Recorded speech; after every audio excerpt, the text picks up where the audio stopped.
video, voy a poner otro audiovisual para que la clase no sea tan teórica, no se marque en ese sentido, pero ojo, este video explica de la forma resumida lo que son las fuentes y tiene muchísima información. Así que como siempre, tomar en cuenta el mismo, sí, tomar en cuenta el mismo, no, no se olviden. Tomamos en cuenta la información y continuamos la reflexión. Otra vez. Ya terminamos la reunión.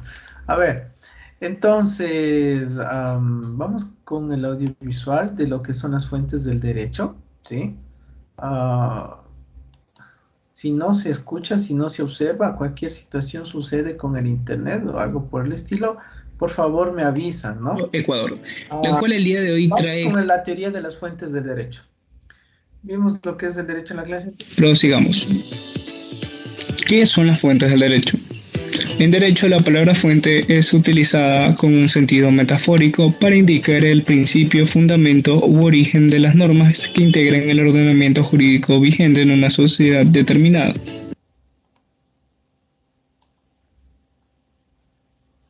Continuamos. Se denomina fuente del derecho a todo lo que contribuye a formar la norma jurídica de un Estado. Las fuentes del derecho son tradicionalmente la ley, la costumbre, la jurisprudencia y la doctrina. Bueno, muy bien, ahí hay una redacción, hay una definición y manifiesta cuáles son las fuentes del derecho. Vuelvo y repito, esta es la parte teórica que se tiene ya del derecho. Pues les compete a los juristas, pero vamos nosotros a entender, sobre todo y comprender con lo que se ha marcado y con lo que se ha puesto, tanto en pantalla, en redacción, en escritura, perdón, y como lo va manifestando en el video, ¿no? Así que tomarán en cuenta las dos cosas, lo que está escrito y lo que se va escuchando, por favor. Tipos de fuentes del derecho. Fuentes materiales. Son los factores, elementos, circunstancias e ideales de carácter social, político, económico, valorativo y de cualquier índole que determinen el contenido y estructura del derecho. También se denominan fuentes reales. Fuentes históricas. Estas son los acervos históricos normativos que tienen cierto grado de influencia en el derecho vigente. Fuentes formales. Las fuentes formales del derecho pertenecen la ley, la costumbre y la jurisprudencia. Además, se consideran fuentes formales la doctrina y los principios generales del derecho. Las provee la conducta humana, provienen de la investigación científica del hombre. Las fuentes formales. Podemos definirlas como los procesos de creación de la norma jurídica, que siguen un proceso formal de creación que están previstos con anterioridad en una norma jerárquica superior, o al menos de la misma naturaleza. Así, las fuentes formales son las únicas vías directas del derecho que pueden crear derechos y obligaciones, y dotarlos de coercibilidad. La fuente formal, la ley o legislación, podemos encontrar su concepto en el Código Civil, en el primer artículo. El concepto es: la ley es la declaración de la voluntad soberana que, manifestada de forma prescrita por la Constitución, manda, prohíbe y permite. Ok, aquí ya se marca otra definición de lo que es la ley. Basada en el Código Civil, bueno, se mantiene todavía. Vamos a la parte de la teoría para la comprensión, ¿no? Sigamos. Entonces, ¿qué vendría a ser la declaración de la voluntad soberana? La encontramos en el primer artículo y segundo inciso de la Constitución de la República del Ecuador. La soberanía radica en el pueblo, cuya voluntad es el fundamento de la autoridad y ejerce a través de los órganos del poder público y de las formas de participación directa previstas en la Constitución.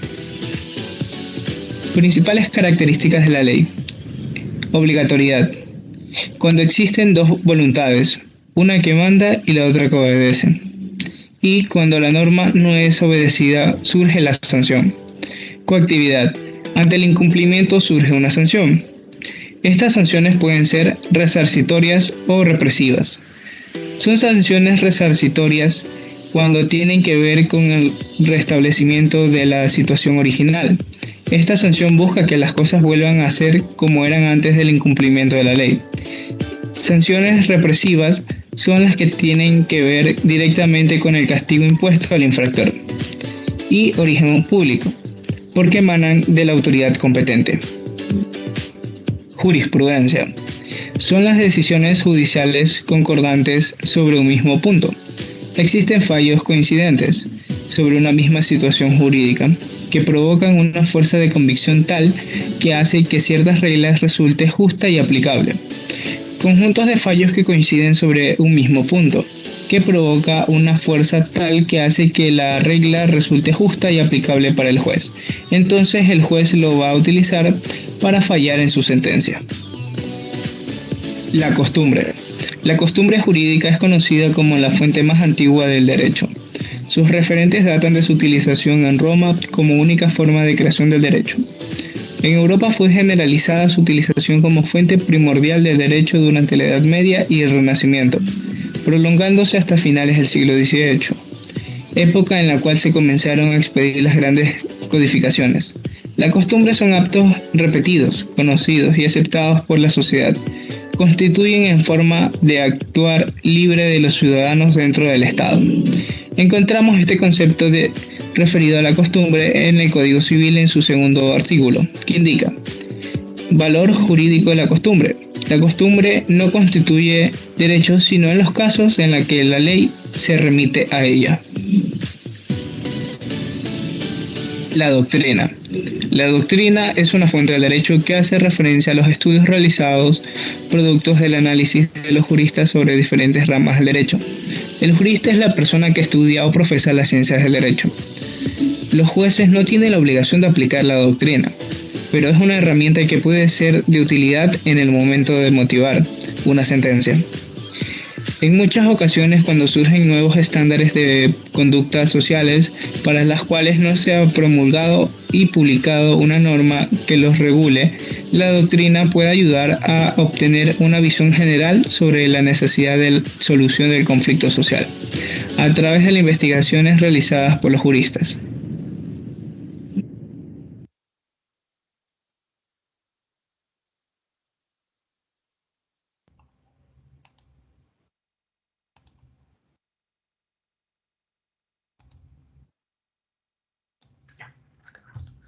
A ver, listo.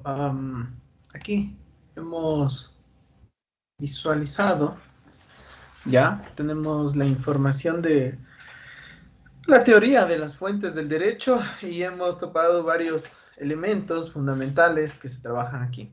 Ah, voy a proyectarles, vamos a proyectar y hemos estado chequeando esta información. Voy a avanzar un poquito más para no quedarnos en esto, sino avanzar de la parte teórica a un elemento principal como es la actividad jurídica en la administración pública, ¿sí?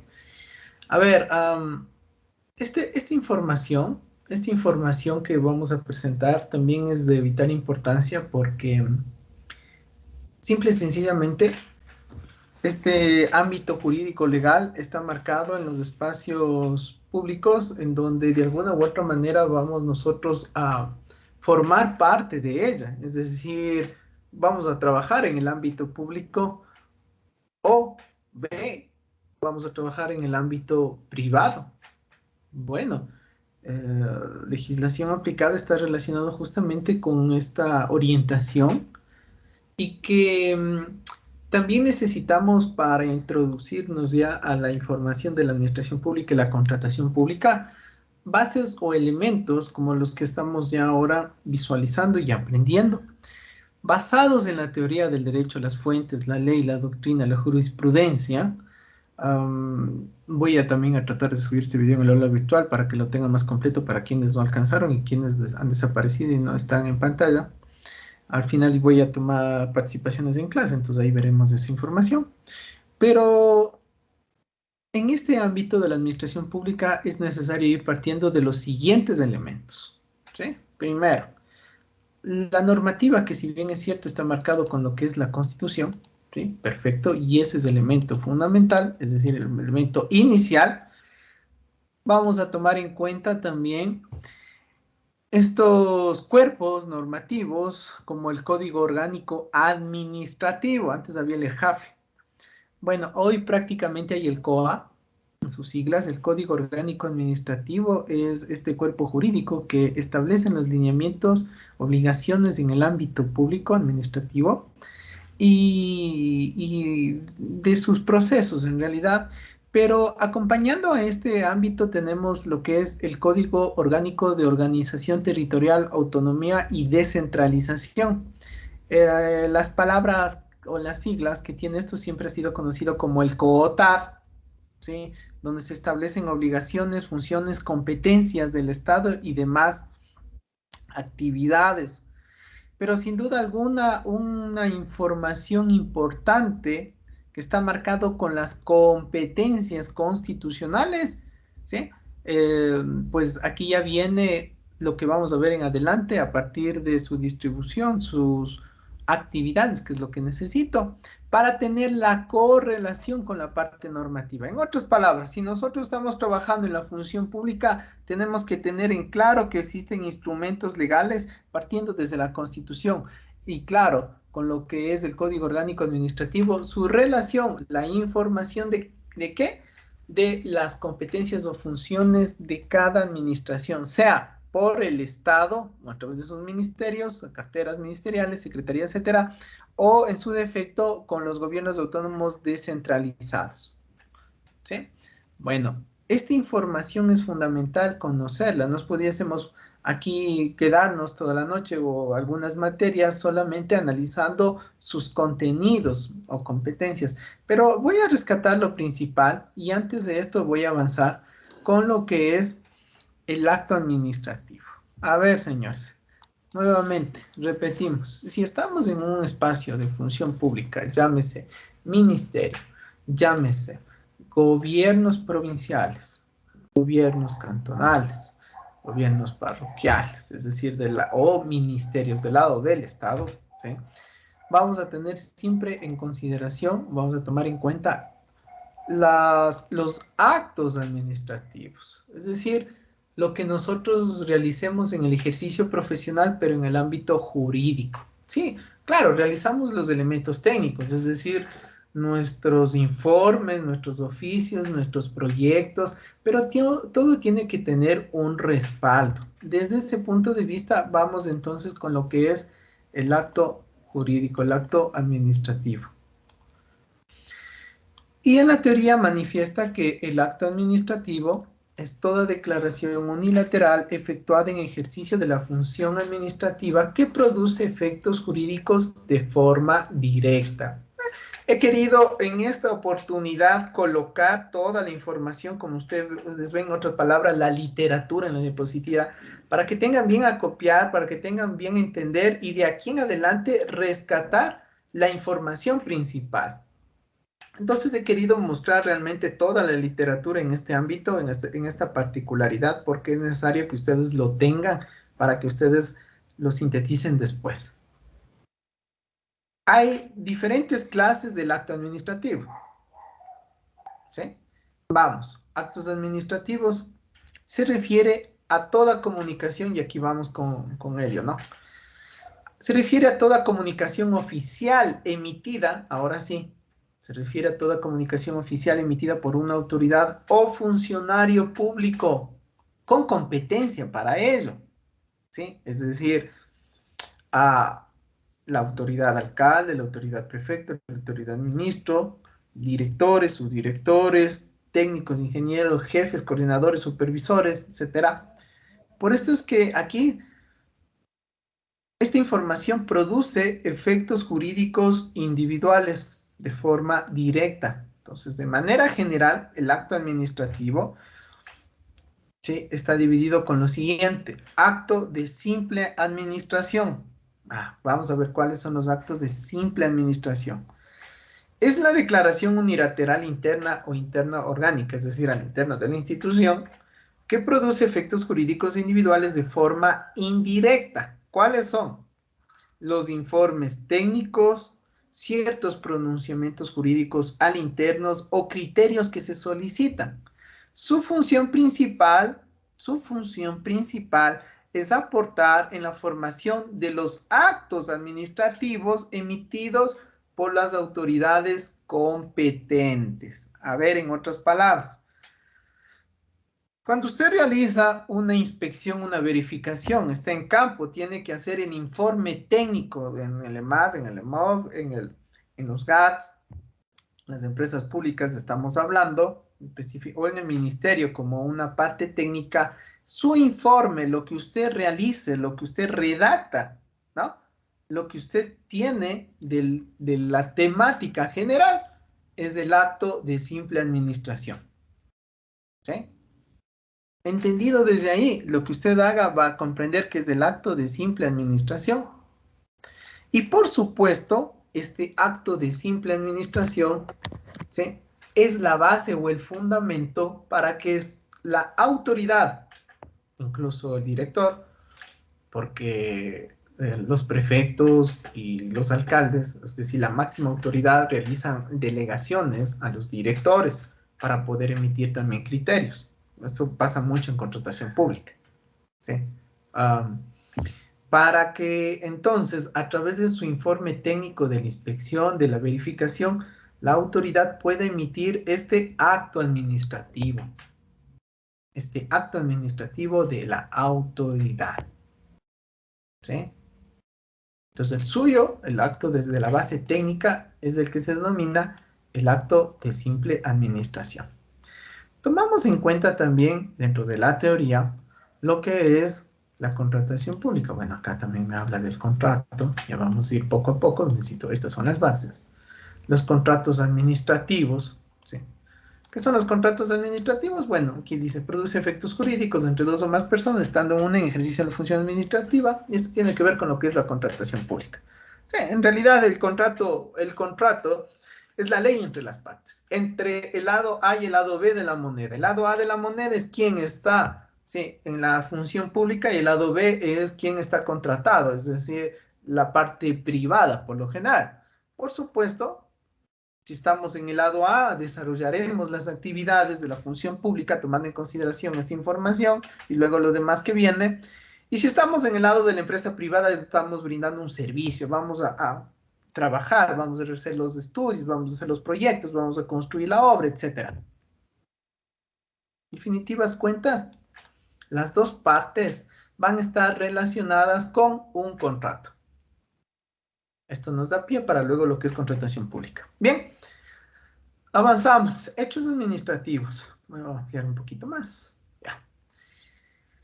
Los hechos administrativos, ¿sí?, dice, es la actividad material en la teoría. Es la actividad material traducida en operaciones técnicas o actuaciones físicas ejecutadas en ejercicio de una función administrativa y produce efectos jurídicos directos o indirectos. ¿Sí? Ejemplo, voy a poner un poco de negrilla aquí para que se visualice eso. Ya, las inspecciones, las reuniones, las coordinaciones, etc. Ya. El hecho administrativo es lo que usted hace, el ejercicio mismo de haber ido a la inspección, el ejercicio de reunirse con otros técnicos dentro de su dirección, el ejercicio de reunirse la dirección de vialidad del GAT-PP con la dirección de planificación o vialidad del GAT municipal de Quito, o de Mejía o de Rumiñahui. Ok, ¿sí? Ese es el hecho administrativo. Y el acto de simple administración es, en cambio, el informe que se elabora. ¿Para qué? Para poder emitir el acto administrativo. El acto administrativo es el oficio y la notificación. Un contratista, ¿sí?, o un elemento de la ciudadanía general, pues recibirá el oficio por parte de la autoridad.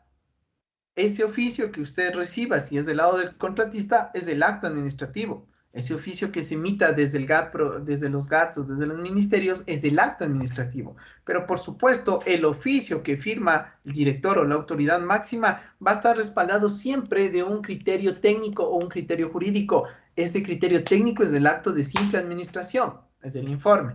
¿Entendido? El hecho administrativo es la ejecución de la actividad misma cuando usted se reúne o ejecuta algo, más bien dicho, realizan inspección en el proyecto. Actos administrativos normativos. Aquí hay otra clasificación, otra denominación finalmente. Y dice en la teoría que es la declaración unilateral que produce efectos jurídicos generales de forma directa. ¿Qué quiere decir esto? El acto administrativo normativo viene a ser los decretos ejecutivos, ¿no? Los decretos ejecutivos 1040, el decreto 001, los acuerdos, el acuerdo ministerial 061, 0927. Ustedes ya han tenido información. Hemos trabajado en ciertas asignaturas con estos nombres, que ahora ustedes ya saben que estos nombres, o más bien, que estos cuerpos normativos responden ¿a qué? A un acto administrativo normativo, porque es un elemento emitido por una autoridad que produce efectos jurídicos generales, ¿no? Que produce efectos jurídicos, es decir, tiene esa constancia jurídica, ¿no? Bien, hasta aquí, caramba, hasta aquí hemos avanzado, he tenido que hacer un segundo, hemos tenido que resumir esta información de derecho porque esta información, permítanme proyectarles, a ver, ahora sí. Esta información, pues, es de una asignatura completa, pero en el resumen he querido mostrarme hasta aquí con todo lo que es norma, tipos de norma, derecho, fuentes del derecho, características de las leyes, actividad jurídica que hay que considerar en su información, actos normativos, y eso es la parte de la teoría en una forma resumida, en pastilla, que vamos a tomar en cuenta como base para el trabajo que se nos viene adelante y ya la aplicación. ¿Sí? Ok. Avanzo con la materia, por favor. Y sin duda alguna, cuando ya tengo esta información de derecho, ¿no? Eh, Estoy en la capacidad de poder ir desarrollando sobre lo que es la administración pública y sobre la administración pública y basado en estos documentos que los que trabajamos, algunos tal vez han hecho prácticas profesionales o tal vez tengan algún ejercicio institucional, pues la materia estamos comenzando desde cero. Esta es una materia base como para ir conociendo o entendiendo qué es lo que hemos estado elaborando, qué es lo que nos sometemos a elaboración. Y cuando entramos a una institución pública especialmente, ingresamos desde el ámbito laboral, pero enseguida nos marca una serie de programas o proyectos, ¿sí? O estrategias o políticas, y ustedes lo reciben y lo desarrollan. Pero señores, para poder llegar a esa instancia, ese punto, no es que el proyecto o el programa aparece de la nada, ¿sí? No, no, no. Tiene un procedimiento, tiene un sistema de una organización interna, pero que la misma también está ligada o relacionada con la organización territorial. ¿Y dónde se encuentra marcada la organización territorial? En la Constitución. Así que por eso es que siempre partimos del ámbito del hecho constitucional y regreso a esa temática porque esa temática es fundamental. ¿Qué quiero decir con esto? ¿Sí? Que basados en lo que dice la Constitución, en las competencias, que es lo que me interesa ya que ustedes lo tengan, aparte de la teoría que acabamos de ver rápidamente, pero que me interesa que lo tengan claro, porque esta información se le utiliza a nivel de planificación, a nivel de autoridades, es la base de las autoridades de los planes de gobierno, por supuesto. Nadie puede realizar actividades que estén fuera de sus competencias, o si se realizan, se busca el modo, pero hay una organización incluso a partir del 2008. Como ustedes saben, y el grupo 1 expuso de la Constitución del 2008, entonces voy a traer a colación esa información, en donde que antes del 2008, señores, no había una marcación específica de actividades, obras o proyectos. ¿Qué quiero decir con esto? A ver, por ejemplo, en la Amazonía, vamos a poner sector de Chuchufindi, de Sacha, Logo Agrio, Coca, cualquiera de esos que ustedes por ahí conozcan, vivan, habiten o se les venga de referencia. Por ejemplo, en una parte de esos territorios, antes del 2008 estoy hablando, ¿sí? El GAT provincial comenzaba a construir el coliseo y un adoquinado. Por supuesto, ese GAT provincial respondía a un sistema político, es decir, a una bandera política.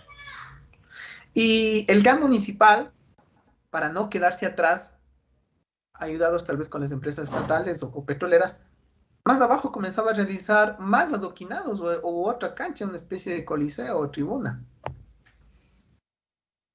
¿Qué estaba pasando? Había duplicidad, ¿no?, de proyectos. Había, no había una organización de programas y proyectos. Y así sucedía no solo en la parte amazónica, chicos, sucedía acá en las capitales, en las ciudades también referenciales, donde que el adoquinado o la parte de las calles asfaltadas comenzó a hacer el municipio y el GAT provincial no se quedaba atrás y lo hacía por competencia político-administrativa. Entonces dijeron, vean señores, eso no está bien. Solo les estoy dando un ejemplo de tantos que existen. Y en 2008, a partir de la Constitución y la historia que ustedes ya saben, dicen, a ver señores, aquí tenemos que organizar esta información. Y tenemos que tenerla de una manera adecuada, el mismo, para que ya no se dupliquen los esfuerzos y que ya no se lleven mucho las banderas políticas, especialmente, ¿sí?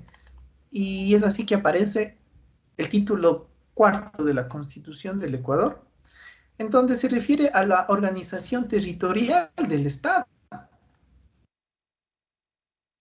basado en las provincias, en su división política administrativa, provincias, cantones, parroquias, y toma en cuenta el régimen de competencias. Así que necesito que ahora sí, nuevamente, como siempre, trabajamos con la Constitución. A la mano la Constitución, señores, porque si no, aquí vamos a hacer ya intervenciones a la par con ustedes, docente, estudiante, docente. Si no, ya estoy solamente hablando yo, con el tema de organización del Estado, régimen y competencias. Mientras ustedes se van descargando, entonces manifiesto esta importancia. La Constitución plantea competencias específicas. Como hace un rato vimos en las diapositivas, el COOTAD es un instrumento que organiza un poco más esa información de las competencias y las funciones. Merece el estudio, por tanto, aquí nuestra asignatura, saber y conocer cómo está organizado las competencias. ¿Para qué, señores? Porque al final del día, lo que esté ahí en competencias se tiene que planificar, escribir, realizar a nivel de autoridades de los GATS o de los ministerios, ¿ah?, en objetivos, políticas, programas, proyectos, actividades. Y ahí recién es que cuando uno como estudiante de ingeniero civil va a trabajar en el alcantarillado X, en el puente Y, en cualquier proyecto de construcción, ¿sí?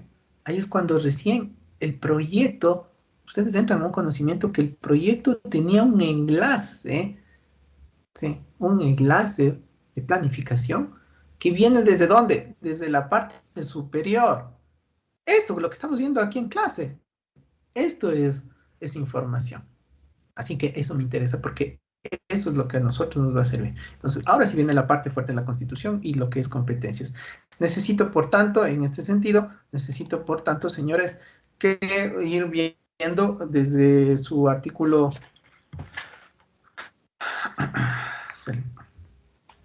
el 261, ¿sí? Vamos con el 260, ¿sí? Por favor. Así que, gracias. Voy a permitir ahora sí la intervención de los compañeros y compañeras. Comienzo con Steven Tarco, por favor. ¿Te encuentras, Steven? No te veo en la pantalla. Señor Sí, Steven Tarco, por favor. sí, Inge. No veo la pantalla, encenderá. ¿Se me escucha, Inge? ¿Sí? Gracias, Steven. A los tiempos que nos vemos, gracias. Por favor, la lectura del artículo 260, tengan la bondad. Vamos a comenzar ya con el ámbito específico de la organización territorial. Gracias. El ejercicio del artículo 260. El ejercicio de las competencias exclusivas no excluirá el ejercicio concurrente de la gestión en la prestación de servicios públicos y actividades de colaboración y complementariedad entre los distintos niveles de gobierno. Sí, y ustedes aquí ven una pauta, un inicial, un elemento principal. A ver, a las personas que luego voy a ir comenzando a la intervención del apoyo nomás, ¿no? Lo que lean, comprendan y también me expliquen qué entienden en eso, ¿de acuerdo? Después. Vamos con el 261. Y dice ahí, ustedes tienen el Estado. Comienzo. ¿Por dónde?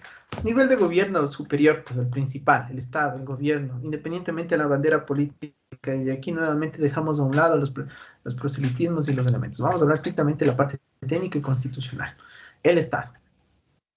El Estado central tendrá competencia exclusiva sobre... Sí, no, Ayala, por favor, ayúdame con la lectura. Vamos de la 1 a la 4. Ya. Primero, la defensa nacional, protección interna y orden público. Segundo, las relaciones internacionales. Tercero, el registro de personas, nacionalización de extranjeros y control migratorio. Y cuarto, la planificación nacional.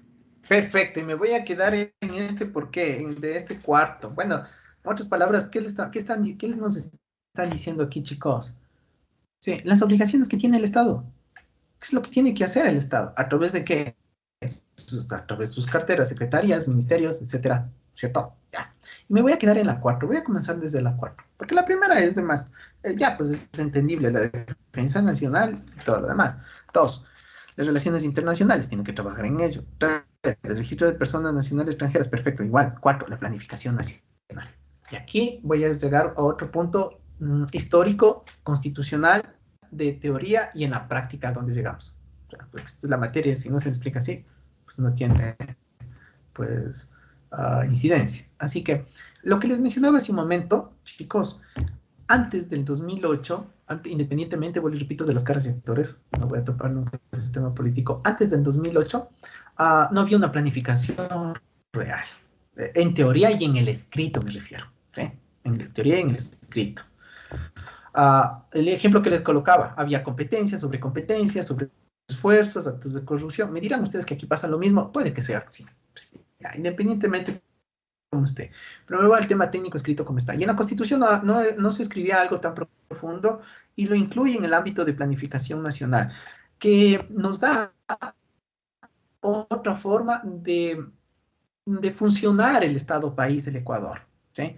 Y aparece aquí un instrumento técnico, sí, político técnico, por supuesto, llamado Plan Nacional del Buen Vivir, para el entonces correspondiente a periodos. Plan Nacional del Buen Vivir 2009-2013. El Plan Nacional del Buen Vivir, perdón, se plantea como el instrumento de organización que, basado en las competencias, que es lo que estamos viendo y viene en los siguientes artículos, por supuesto, propone metas macro a nivel de país a seguir. Ejemplo, por supuesto que tiene que basarse en cobertura en salud, o en niveles de pobreza, o en niveles de producción agrícola, ¿sí? Obvio, o saneamiento, ¿no? Explotación petrolera, deforestación. Obviamente tenemos que tener valores que me digan cuál es la tasa de deforestación, 8.3, cuál es el nivel de pobreza, el 10.7, cuál es el nivel de desarrollo productivo o de exportación, el 35% de las inversiones, o cómo está, etcétera. O sea, se basa en indicadores, en información de cómo estamos, en otras palabras, de un diagnóstico, de números y porcentajes. Para que el Plan Nacional de Buen Vivir diga, ahora sí, a nivel país, por ejemplo, vamos a reducir la tasa de deforestación del 8.6% al menos al 5.0% en el periodo de los 4 años. Ojo, cada plan nacional, ¿sí? Cada plan nacional estaba ligado, por supuesto, a presidencia. Y por eso es que ustedes ven aquí la planificación nacional. Esto que ahora les estoy ya poniendo en conocimiento es la aplicabilidad de esta competencia, señores. Si nosotros consultamos, tal vez en el internet o en un libro, alguna cosa, ustedes ponen Plan Nacional del Buen Vivir 2009-2013, ustedes van a ver que este Plan Nacional del Buen Vivir, con mis exalumnos sí lo hacíamos y lo trabajamos en ese tiempo porque, claro, estábamos en ese periodo, por supuesto, y ustedes van a ver que tienen objetivos país, estrategias país, políticas país, desarrollo. Entonces, otra, la de saneamiento. Cuando estábamos en cuarto semestre estudiábamos eso. ¿Sí?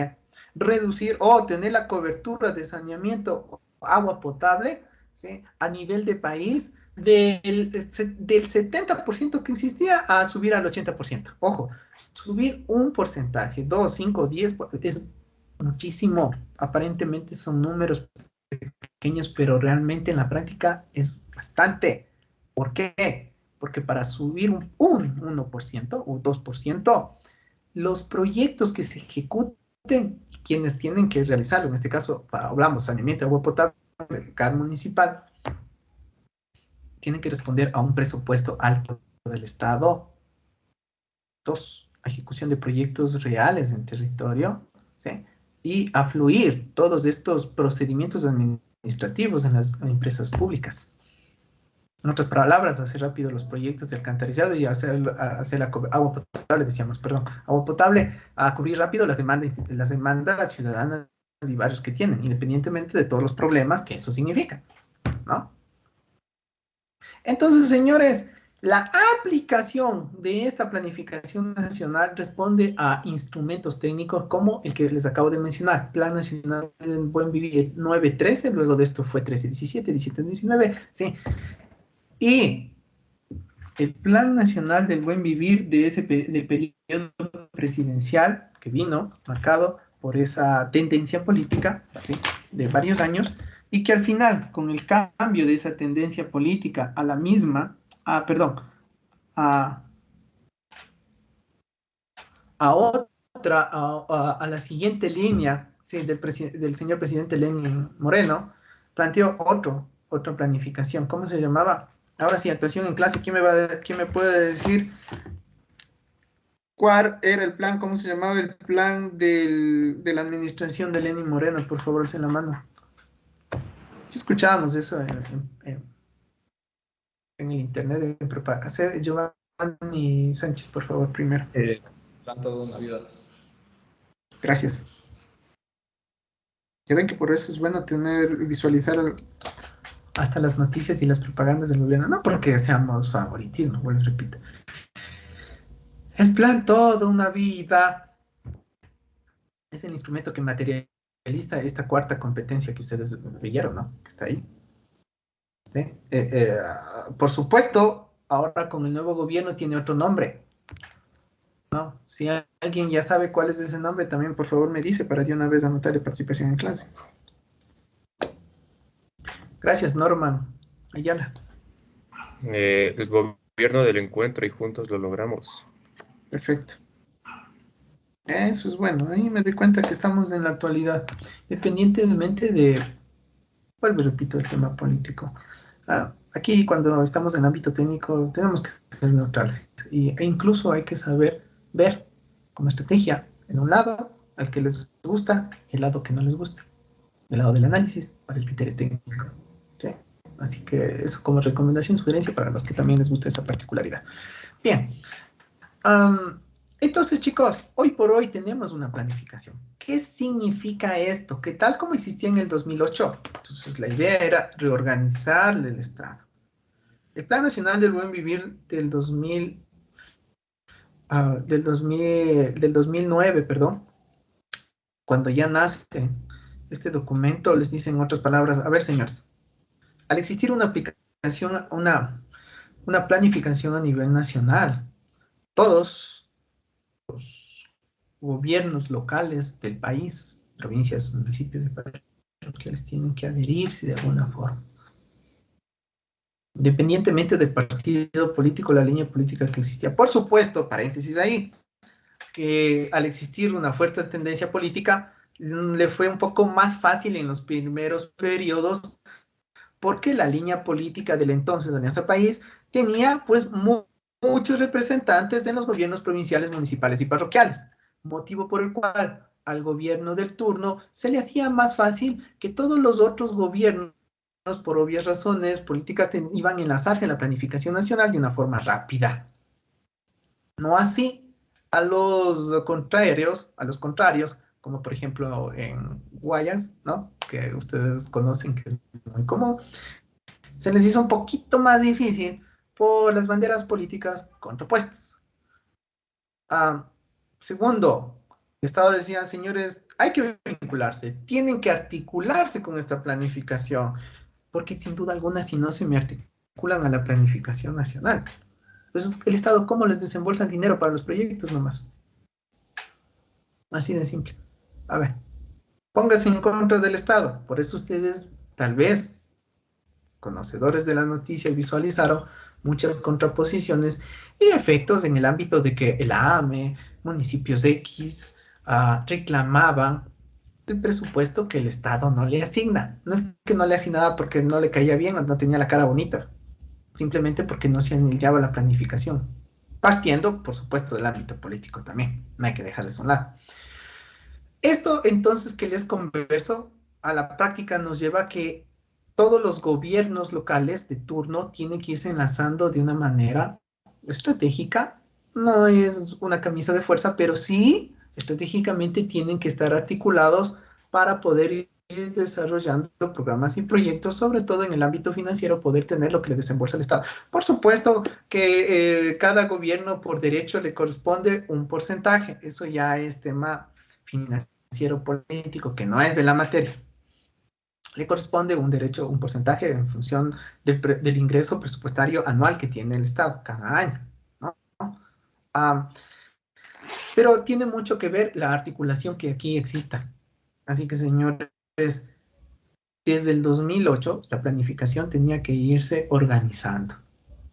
Y para el efecto, ya vamos a seguir viendo los siguientes artículos, cada GAD tenía que hacer actividades propias en sus territorios que no se dupliquen, ¿sí? Que no haya el malgasto del Estado, duplicidad de funciones, actividades, técnicos, programas y proyectos, independientemente de cómo esté.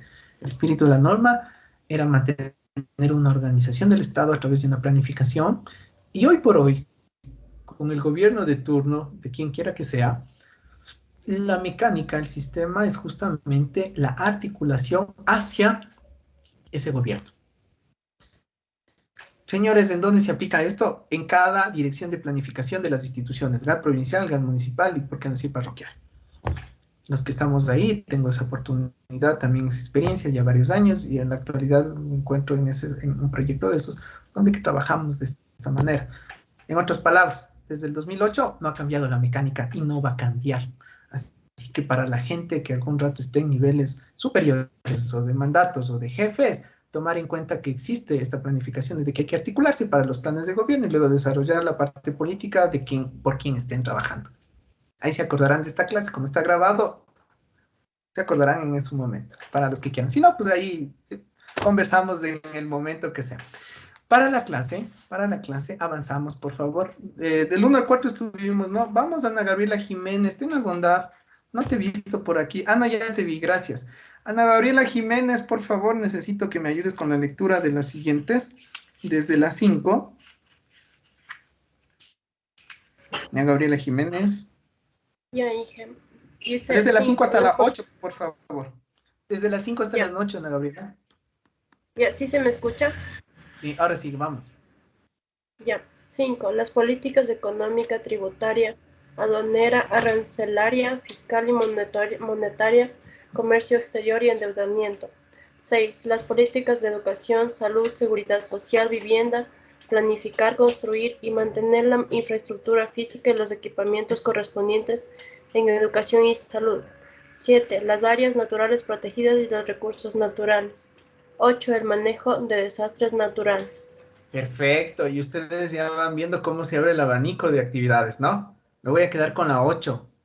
No, no, no, a ver, con la 7, ¿sí? Y como estamos siguiendo la lectura en las pantallas, ahora sí quiero que levante la mano, actuación en clase. ¿Cuál es el actor a nivel nacional que me permite desarrollar esta competencia? Nombre del actor, autoridad, que me permite desarrollarla así. Diego Paredes. El mate, Inge. Gracias, ¿sí? Y por si acaso alguien para la 8.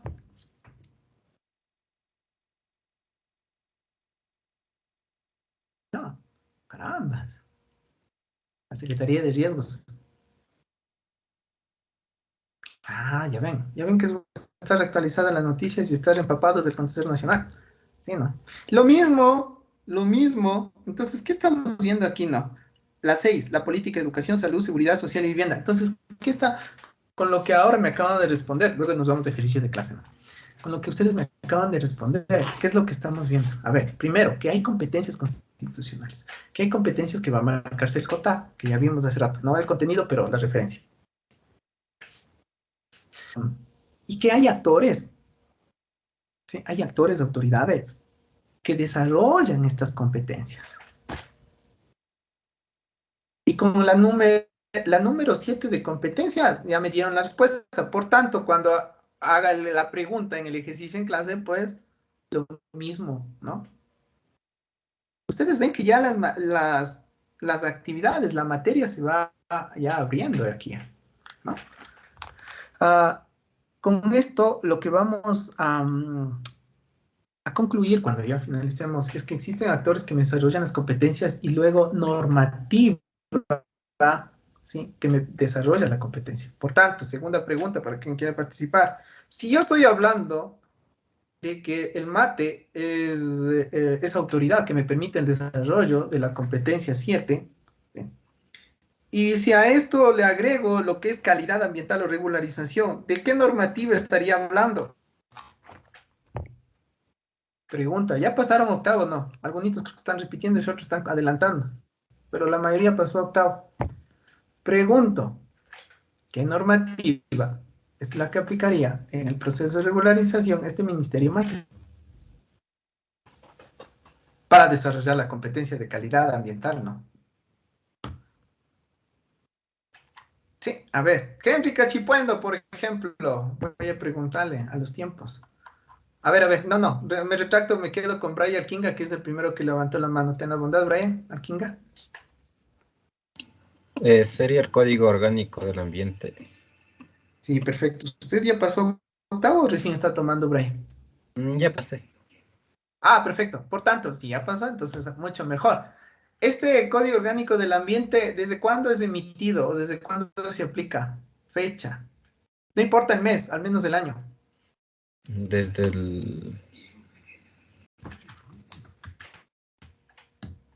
el 2017.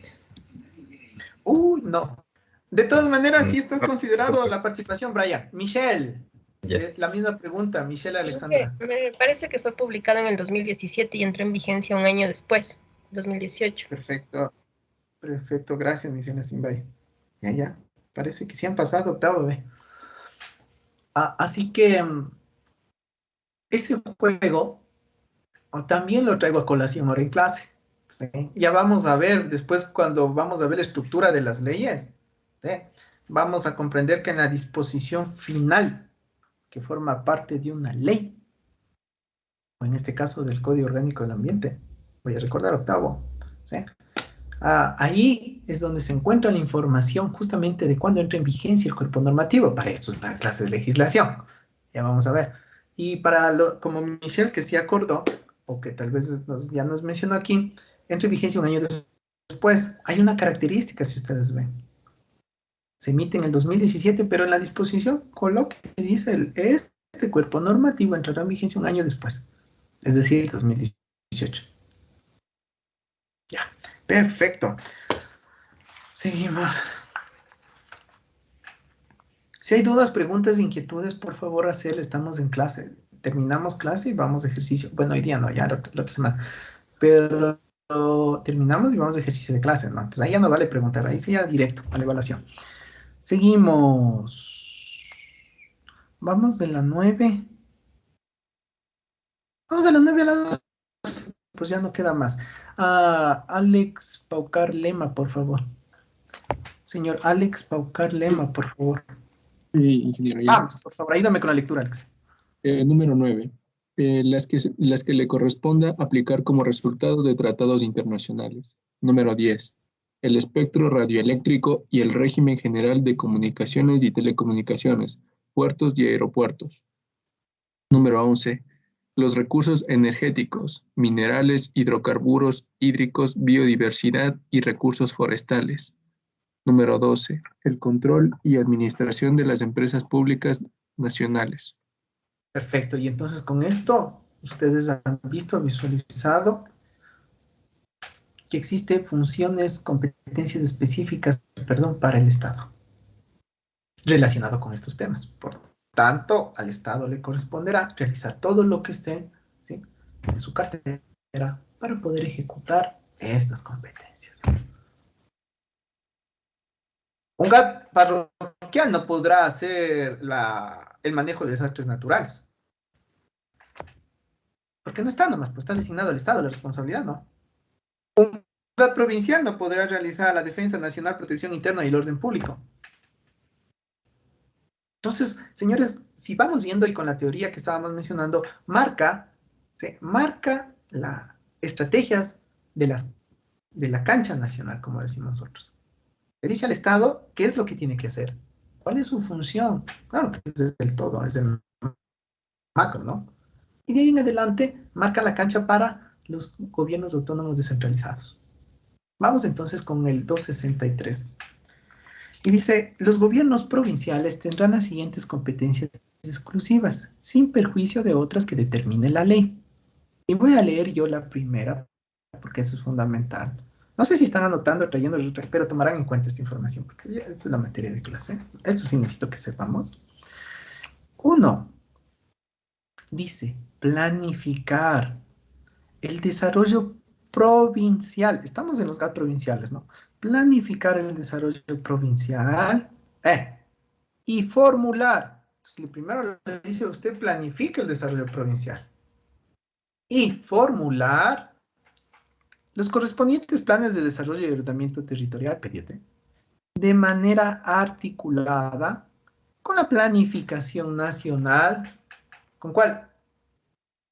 Con la que ya nos dio la respuesta el compañero, ¿no? Con la planificación regional, con las regiones cuando estén ahí funcionando y aparezcan, estas casi no hay, por eso me salto al GAT provincial, que es lo más común que existe. Con la cantonal y la parroquial. Entonces, ¿qué nos está diciendo? Planifique y organice el territorio con todos. Si usted está en el nivel legal provincial, tiene que tomar en consideración el nacional y los menores del orden jerárquico, los que vienen después de usted. ¿Quién viene después de usted? GAT cantonal, GAT parroquial. Le da la competencia, la primera competencia al GAT provincial. Planifique su territorio y formule el correspondiente plan de desarrollo y ordenamiento territorial. Entonces, chicos, cuando ustedes vayan a la administración pública, si algunos van a los GAT provinciales, a los GAT municipales, ya salimos del estado de los ministerios, ¿no? Porque algunos también han de ir al Ministerio de Obras Públicas o al ministerio que sea. Está bien, chévere. Pero si alguno va al GAT provincial y al GAT cantonal y aquí en adelante va a estar en el lado A de la moneda de la función pública, ustedes van a saber, señores, que los proyectos en los que ustedes trabajan van a estar correlacionados con un documento que se llama Plan de Desarrollo y Ordenamiento Territorial, y que este documento, Plan de Desarrollo y Ordenamiento Territorial, responde a la aplicación de la primera competencia constitucional, que es la que acabamos de leer. Por tanto, todo tiene relación. Lo que usted construya, el puente, la vía, el alcantarillado, el agua potable, no, ustedes no son vitales, los edificios, las partes públicas, las de salud, etcétera, tiene que estar marcado, ligado, incorporado, en otras palabras, en una planificación. Esta planificación, ¿sí?, para los que algún rato sean jefes, directores, responde a la planificación gubernamental, desde el plan de gobierno, del alcalde, del prefecto que entró. Siempre responde, tiene que haber relación, ¿sí? ¿Por qué, señores?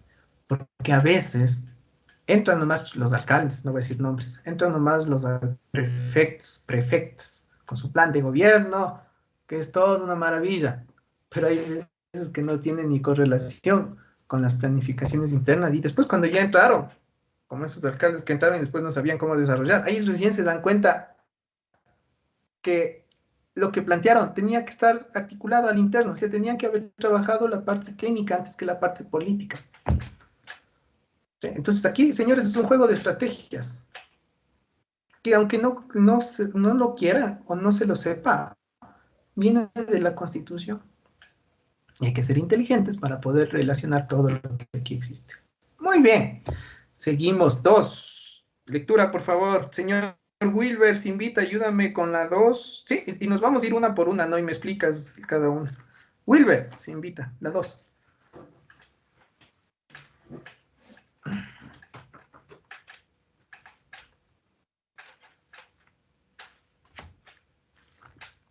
Señor Wilber, se invita. No se te escucha. No hay micrófono. No hay micrófono. Ok, bueno, lamento esa parte, no hay problema. Paulita Morillo, ¿me puedes ayudar, por favor, con la 2? Jane, Gracias. planificar, construir y mantener el sistema vial de ámbito provincial que no incluya las zonas urbanas. Sí, perfecto, entendido, ¿no, Paulita? Es decir, ¿puedo o no puedo como GAT provincial realizar la vía que está en el centro de Quito? Eh, no, porque ya estaría en zona urbana, estamos en el Perfecto, ámbito provincial. urbano, rural, ¿no? Ok, eso, ¿sí? Aquí está, chicos. Por eso es que el GAT, o sea, esto es una regla en otras palabras, la competencia.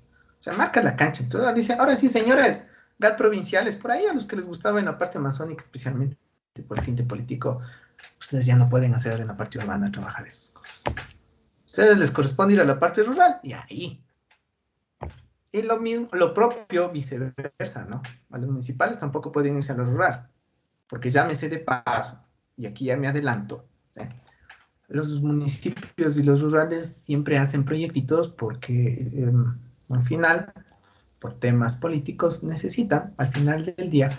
Pero la idea es que no salgan de sus competencias, de su territorio. O sea, que en otras palabras no se metan en problemas. O sea, hagan lo que tengan que hacer dentro de sus competencias. Nada más les va a pasar si hacen bien las cosas. Simple. Bien. Ok. 3. 3 y 4. Diego Paredes, ¿tenías alguna pregunta? Sí, Inge, justo con lo último que acaba de mencionar.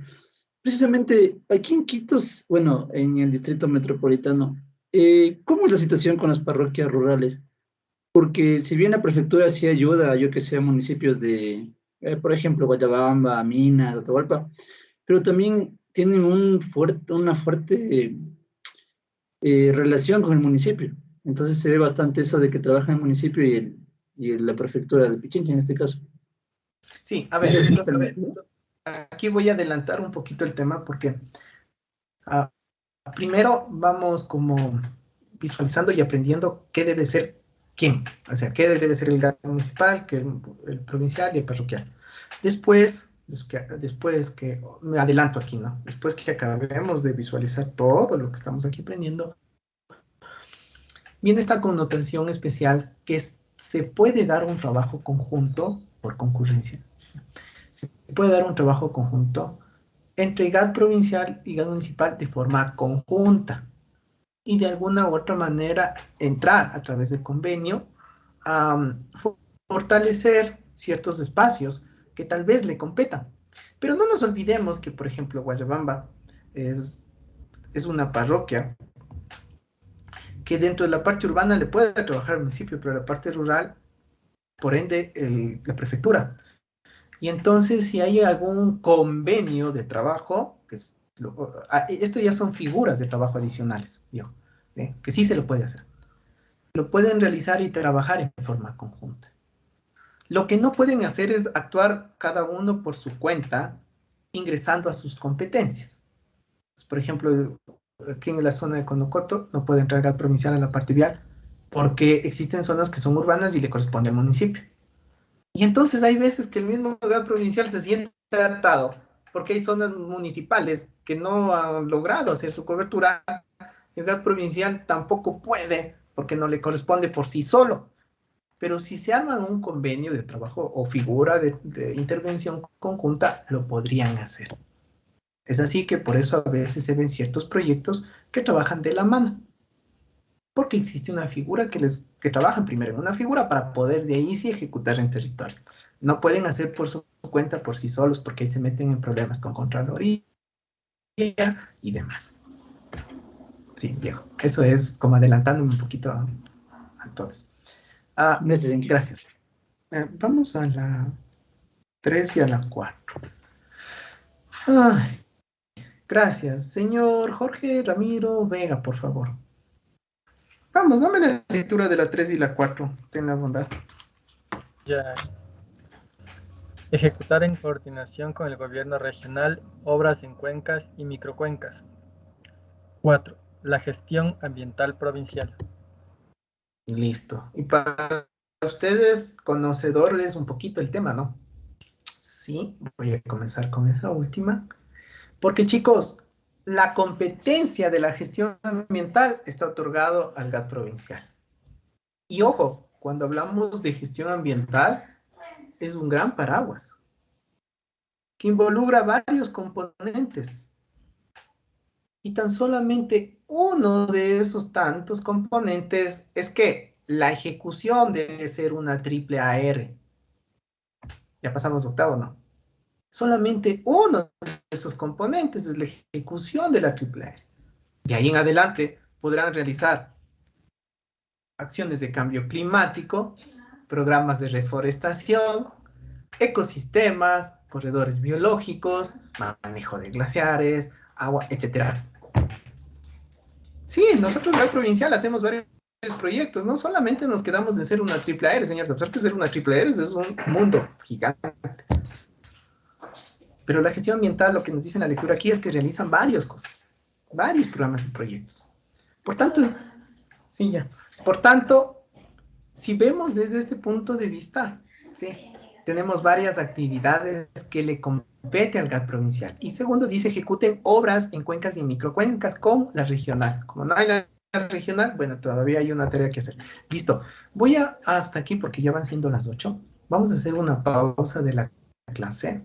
Y nos vamos en la clase siguiente a seguir analizando las competencias del 263, 264, 267. Con eso vamos nuevamente a comprender, con esa lectura, con ese entendimiento, con esa información, vamos a comprender por qué cada GAT hace los proyectos que hace y por qué cuando yo sea ingeniero y vaya a trabajar, voy a intervenir en un proyecto. Eso responde a una planificación que está ligado a algo más arriba, a lo que estamos viendo aquí en clase. Listo, chicos.